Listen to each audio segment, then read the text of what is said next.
안녕하세요. 소피반입니다. 잘 지내셨어요?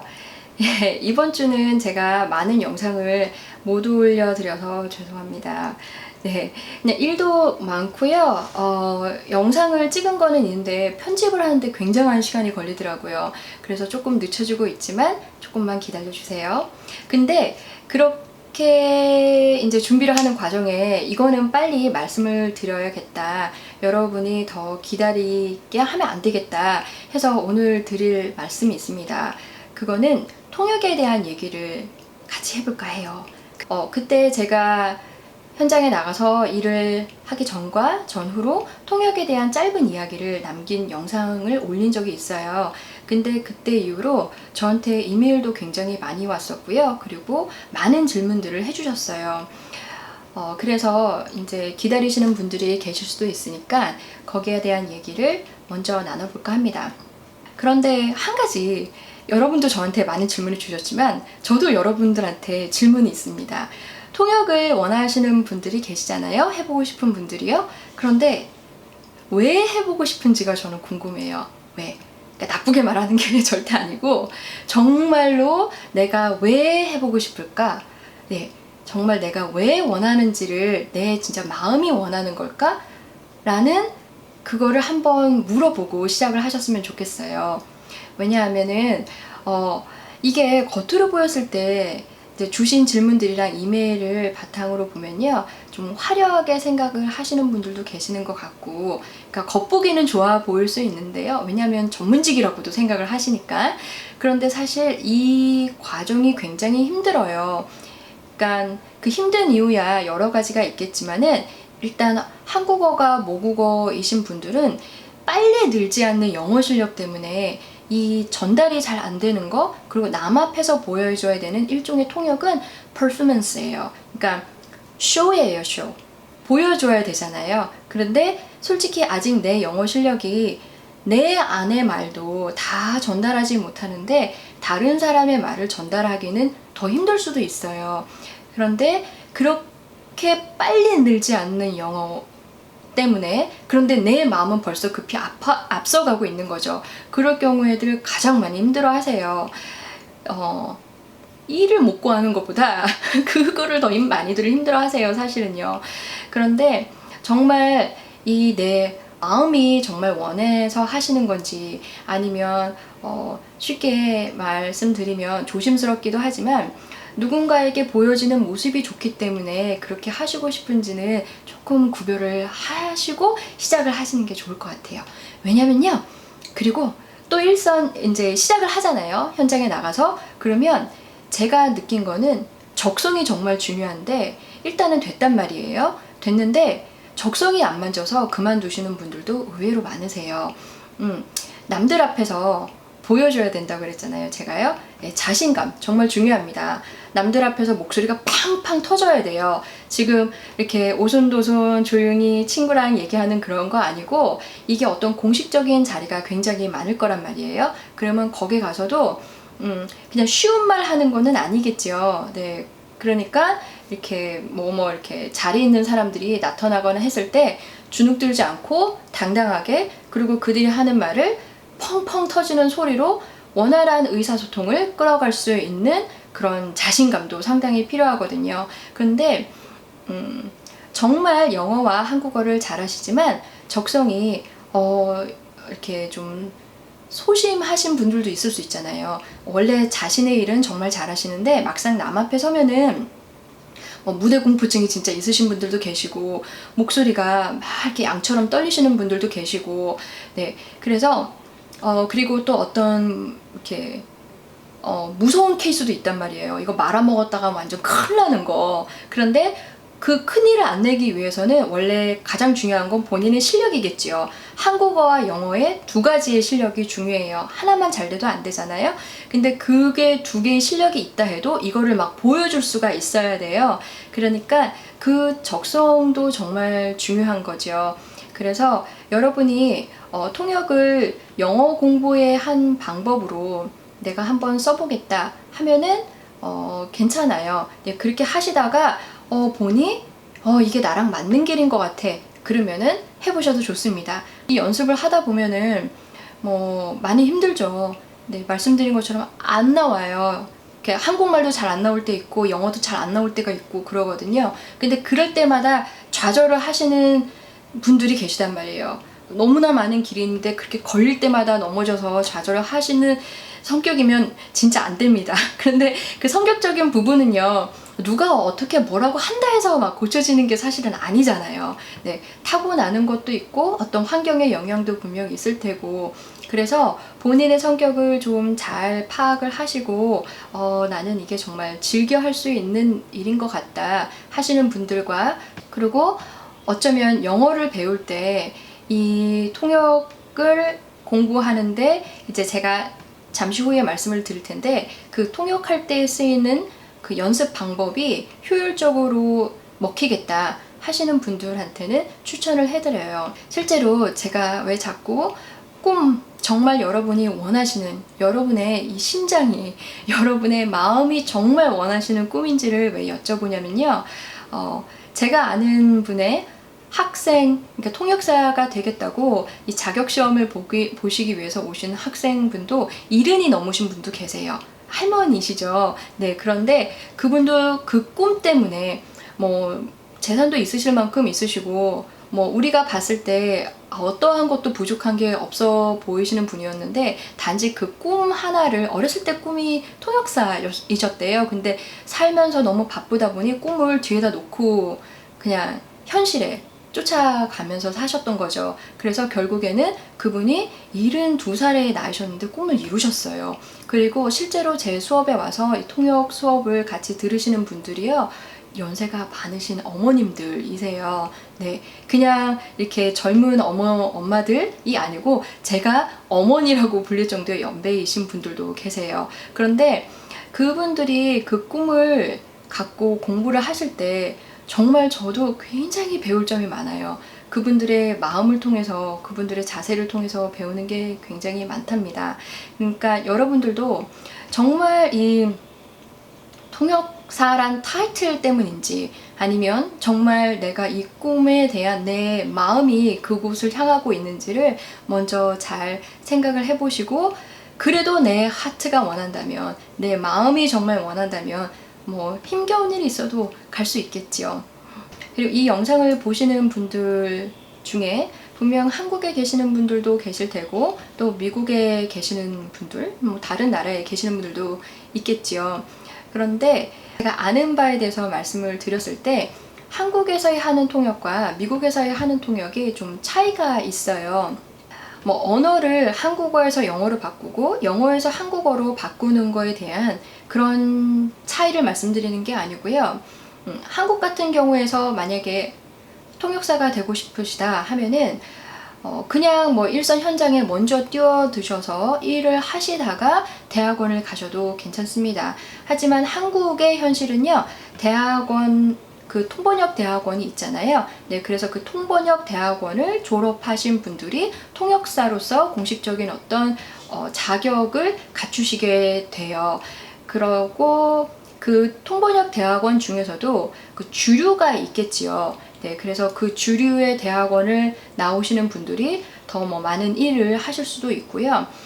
실력도 실력이지만 사실 이 통역사라는 직업이 뭐 에이전시를 뭐 통해서도 일을 하지만, 주변에 이제 선후배 관계 이런 걸로 아름아름 일이 들어오고 소개를 받고, 그리고 내가 일이 있었을 때 또 누군가를 한 명을 데리고 나가거나 뭐 이런 일도 많거든요. 그래서 좋은 성격도 필요합니다. 성격 그지 같으면 누가 같이 일하고 싶겠어요. 소개도 안 시켜주고. 그렇죠.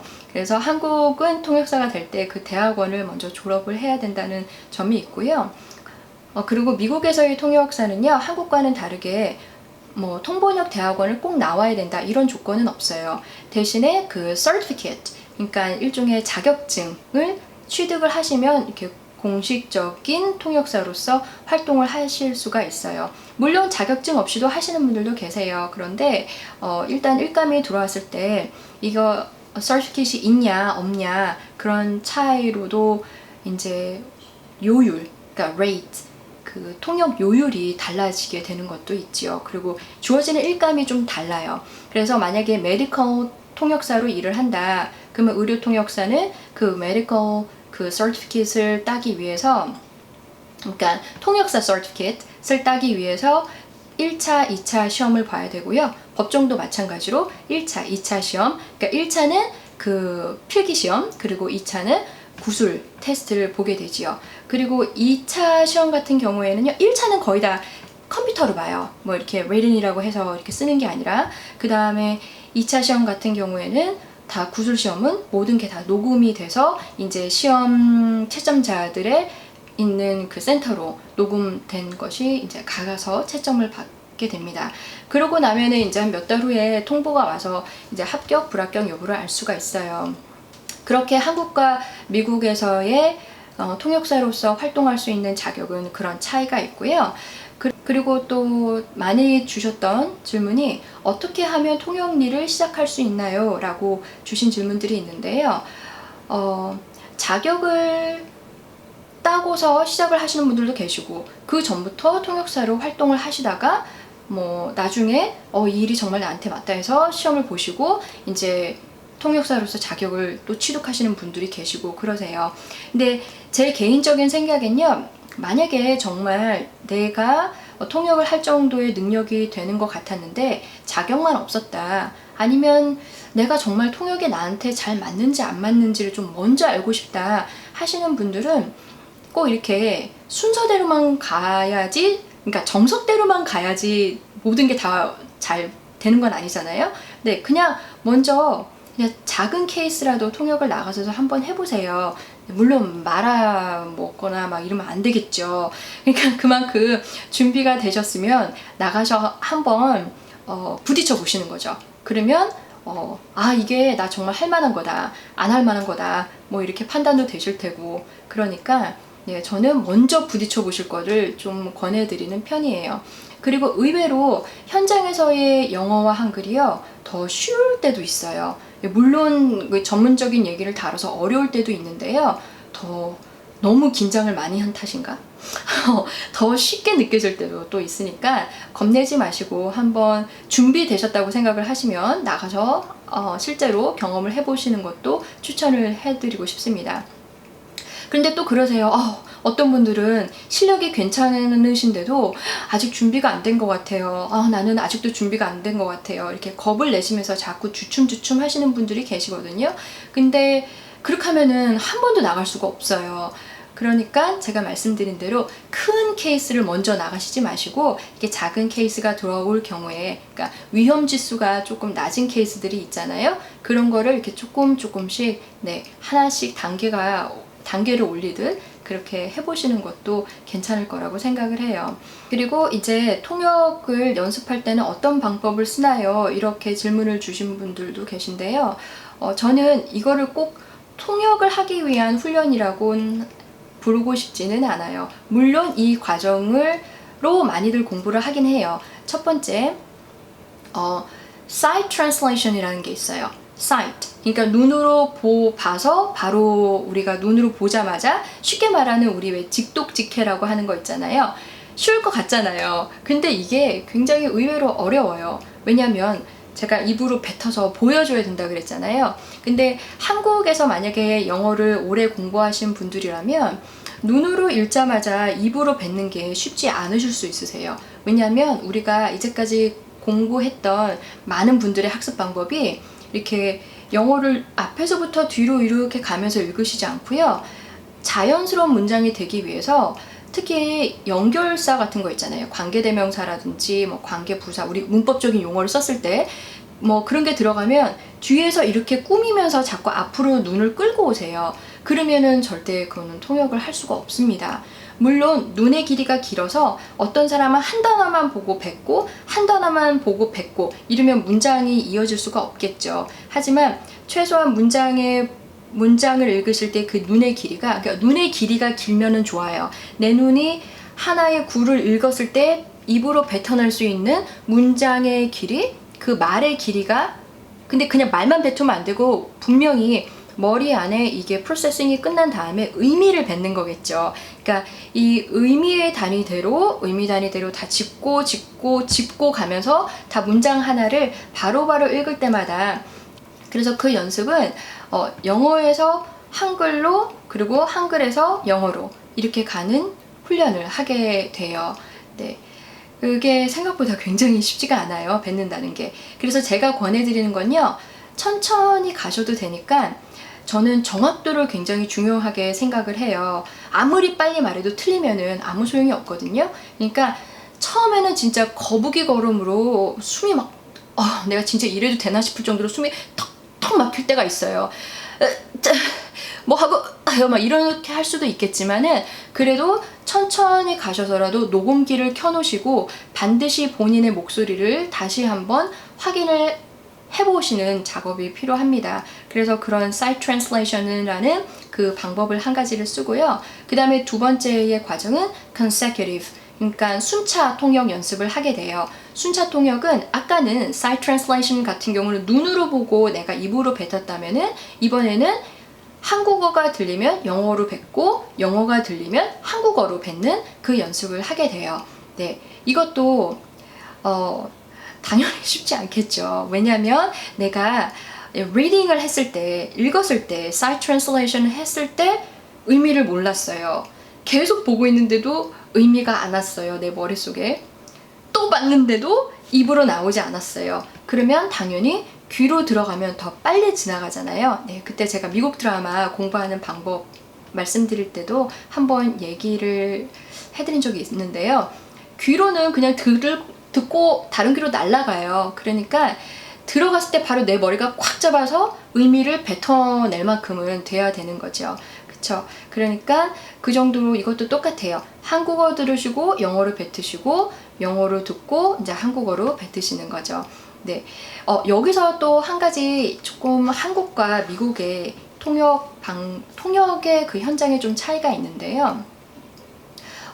한국 같은 경우는 제가 회의 같은 걸 들어가게 되면은 보통 뭐 프레젠테이션도 그렇고 무슨 협상이 있었다 뭐 이런 것들 있잖아요. 굵직한 회의 있을 때 미리 그 주제에 대한 자료를 줘서 그 백그라운드에 대한 제가 지식을 조금이라도 공부할 수 있는 시간들이 주어졌어요. 그래서 좀 거기와 관련된 용어를 공부할 수도 있고 좀 어느 정도 알기 때문에 이렇게 뭔가 팍 펼쳐졌을 때 현장에서 터질 수 있는 말들이 좀 안정적으로 나오기는 했죠.